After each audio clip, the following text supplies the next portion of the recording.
दोस्तों नमस्कार, मैं अजीत सिंह। आज हम एक ऐसे नेता से बात करेंगे जो जमीपुर विधानसभा में दावेदारी अपनी ठोक चुके हैं। तो आइए सीधे हम डॉक्टर मुकेश सिंह जी से बात करते हैं। मुकेश जी, आपका बहुत बहुत स्वागत है। कैसा आज क्या रहा अतिथि ग्रहण में? कैसा कार्यक्रम रहा? बहुत भीड़ भाड़ रही है। तो जमीपुर विधानसभा के सैकड़ों गांवों के लोग आए, क्या था मामला? आज मैंने अपने परिवार को इकट्ठा किया था। जी एक कार्यकर्ता मेरे परिवार थे। आज उससे मैं सब चर्चा करनी थी 18 तारीख की रैली के बारे में। जी कैसे क्या हमने रैली में अधिक से अधिक लोगों की संख्या तक पहुँचे और एक दूसरे के साथ सहयोग करके इस रैली को सफल बनाया। अच्छा, क्या है रैली में कितनी भीड़ होगी? क्या है आपकी तैयारी क्या है? अब रैली का कोई अंदाज़ा तो नहीं कितनी भीड़ होगी, पर यह है कि लगभग 10,000 की संख्या लेकर हम लोग चल रहे हैं। एक ऐतिहासिक रैली हो। आज तक की रैली शायद जनपद में ना हुई हो किसी के टिकट की घोषणा में। उस हिसाब से हम काम कर रहे हैं। 10,000 आंकड़ा लेके चल रहे हैं। तो बहुजन समाज पार्टी के कौन कौन से लोग आ रहे हैं?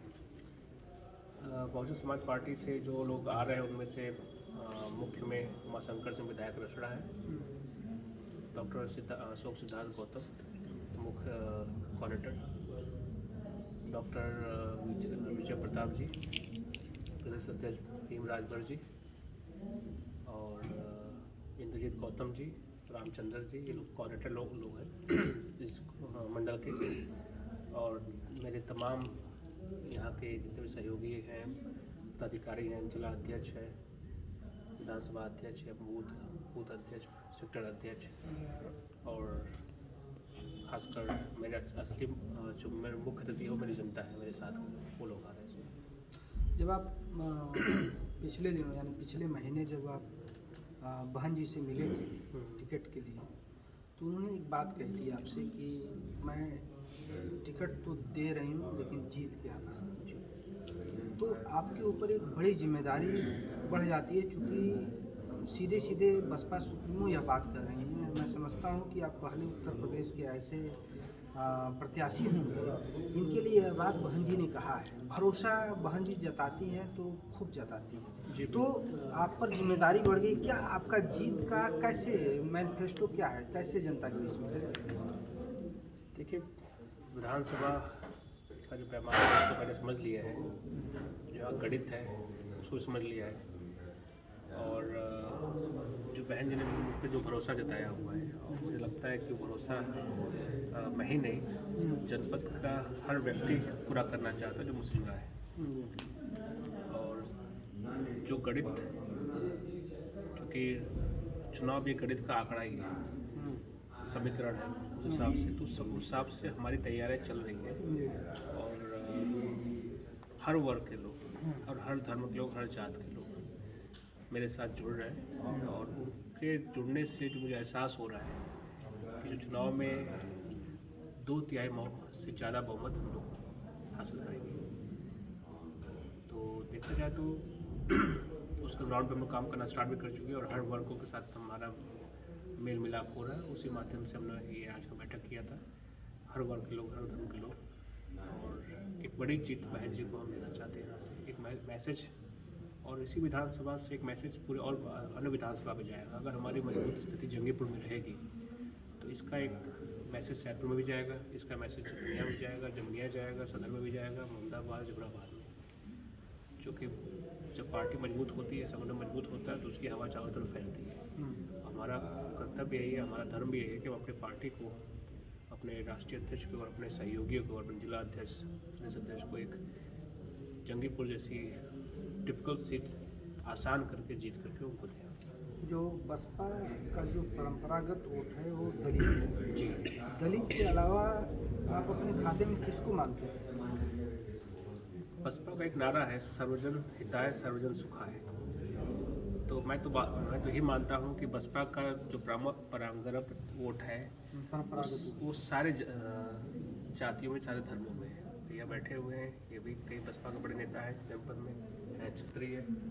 बगल में पांडे जी बैठे हुए हैं, वो भी बसपा के नेता है और है पंडित, मुसलमान भी थे अब्बास जी, वो भी मुसलमान है, मैं तो बसपा में ही हूँ। तो मैं तो बोलूँगा बसपा का वोट हर धर्म में है, हर वर्ग में है। ज़रूरतों को जगाने की, ज़रूरतों को चलाने की तो कार्य मैं कर रहा हूँ।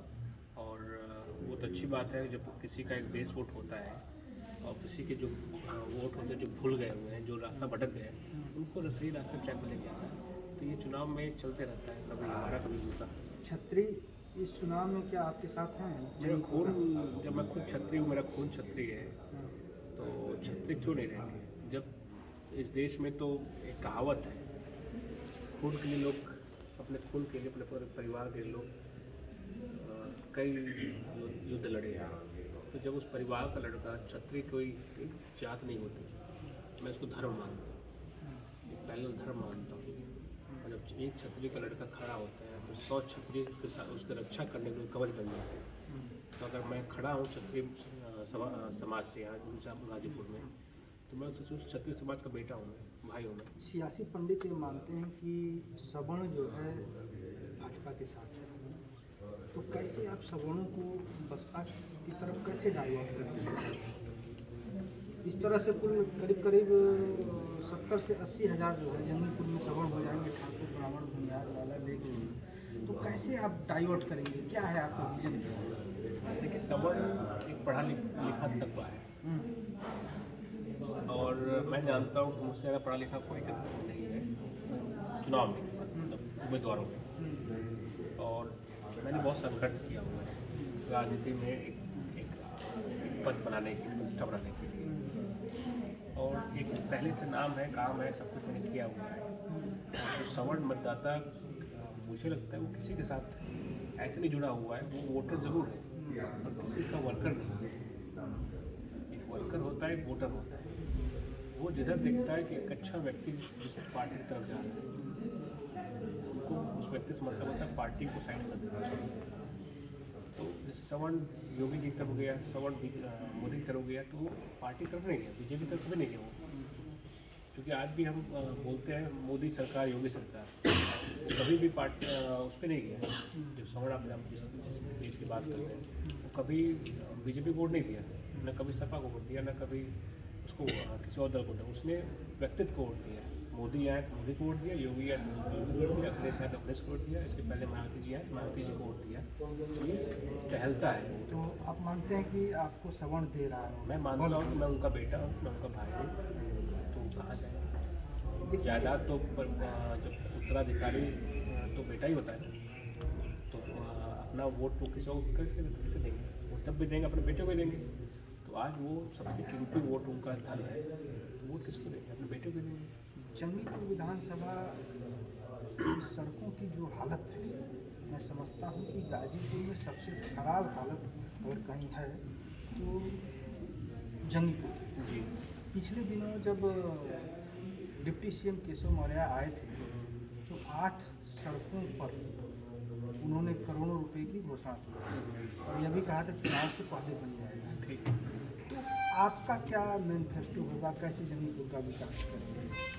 पढ़ा लिखा व्यक्तित्व में विकास को देखा है, समझा है, जाना है, पहचाना है, और जब तक मैं उसको समझ नहीं लूँगा, विकास नहीं कर पाऊँगा। तो देखिए, किसी भी समाज का विकास उसके मूल सुविधाओं से आता जाता है।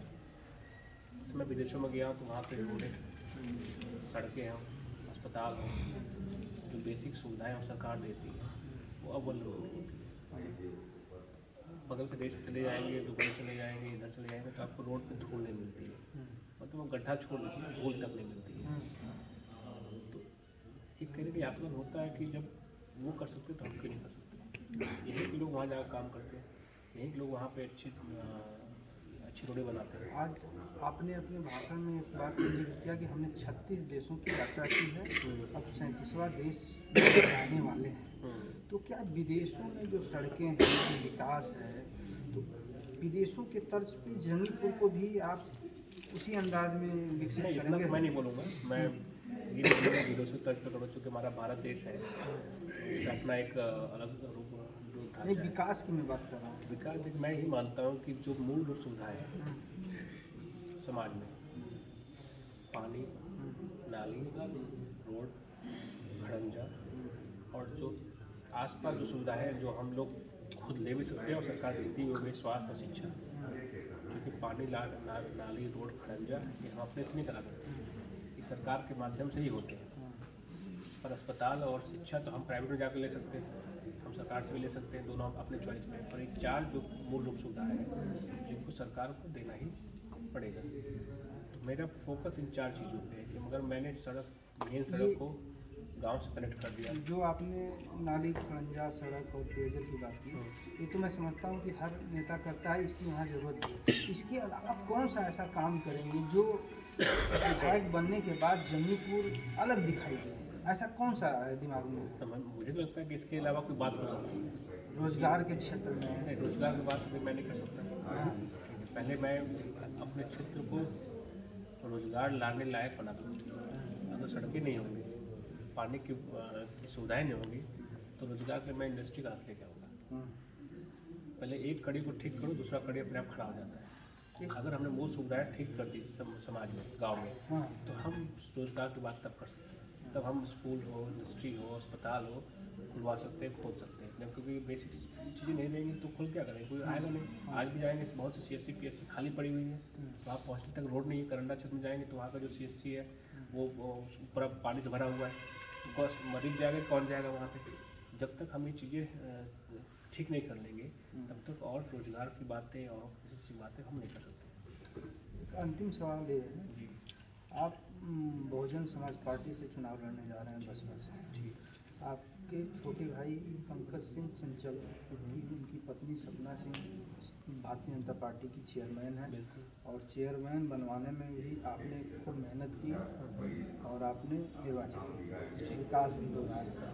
तो क्या अपने भाई से, अपने भाइयों से और आपके रिश्तेदार MLC विशाल सिंह चंचल जी हैं, क्या उनसे भी उम्मीद करते हैं कि वो लोग चुनाव में आपकी मदद करें? जब मेरे भाई जब जिला पंचायत अध्यक्ष बने, उनकी पत्नी, तो उसमें मैं भाजपा में ही था। जब MLC साहब MLC बने तब भी मैं भाजपा में ही था, और आज भाजपा की सरकार है और मैं बसपा में हूँ। जब वो लोग बने तब मैं भाजपा में था, तब मैंने मदद किया। आज मैं बसपा में हूँ तो मुझे पता है कि जितना मैं वफादार अपनी पार्टी के लिए रहूँगा उतना वफादार वो लोग भी पार्टी के लिए रहेंगे। तो मेरा आकलन बस यही रहेगा कि आप जहाँ हो वहीं रहो, ईमानदारी से वहाँ अपना पद, नाम, प्रतिष्ठा बनाओ। मैं यहाँ ईमानदारी से अपना नाम, प्रतिष्ठा पद बनाऊँगा। नहीं, उम्मीद करते हैं क्योंकि वो जिले की चेयरमैन है, हर विधानसभा को प्रभावित करेगा, उनका विकास प्रभावित करेगा। क्या उनसे उम्मीद करते हैं कि वो चुनाव में सहयोग करें आपके लिए? उनका दायित्व पूरे जनपद के लिए, सिर्फ मेरा विधानसभा नहीं। हाँ। अब जनता और आप जोड़े कि वो जो काम करे मेरे लिए काम करे, ऐसा बात नहीं है। वो काम जब भी करेंगे तो हर विधानसभा में, हर क्षेत्र नहीं, में चुनाव की बात हो रही है। चुनाव में क्या मतलब मदद की उम्मीद जो है आप करते हैं कि आपके लिए वो करें, क्योंकि ये आपके लिए जीवन मरण का चुनाव है। बात, मेरा सगा भाई है, हाँ, ठीक है, वो मेरे बहू के समान है वो।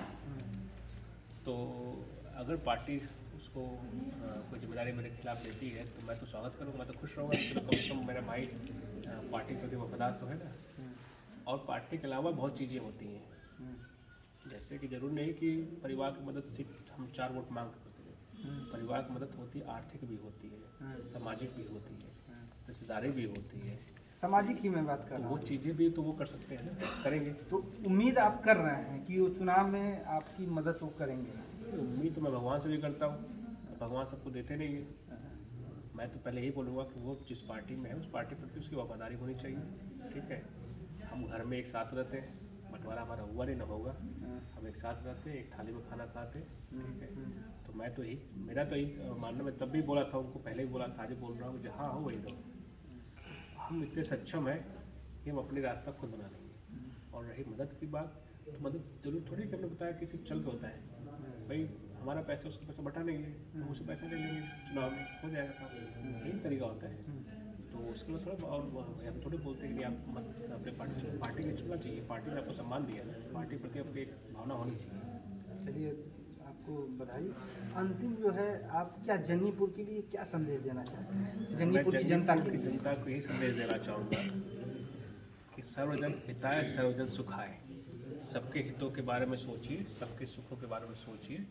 अगर आप दूसरों के हित के बारे में सोचें, सबके सुख के बारे में सोचेंगे तो आप खुद आपका खुद हित होगा, आप खुद सुखी रहेंगे। और आने वाले समय के लिए मैं यही बोलूँगा कि अभी 18 तारीख जो हमारी रैली हो रही है, मेरा जो घोषणा होने वाला है, उसमें आप लोग भारी भरकम पहुँचे, आशीर्वाद दीजिए और जंगीपुर को एक मॉडल विधानसभा और एक विकसित विधानसभा बनाने में मेरा सहयोग करेंगे। और धन्यवाद। अभी हमारे साथ थे डॉक्टर मुकेश सिंह जी। मैं आपको बता दूं 18 तारीख को बहुजन समाज पार्टी के विधानमंडल दल के नेता उमाशंकर सिंह, घोषणा विधायक डॉक्टर मुकेश सिंह की घोषणा करेंगे। इस बार जंगीपुर विधानसभा का चुनाव पूरे ज़िले में एक अलग तरह से चुनाव होने जा रहा, काफ़ी रोचक है और इस पर पूरे ज़िले की नज़र है। बहुत धन्यवाद। फिर अगले वीडियो में हम आपसे मिलेंगे।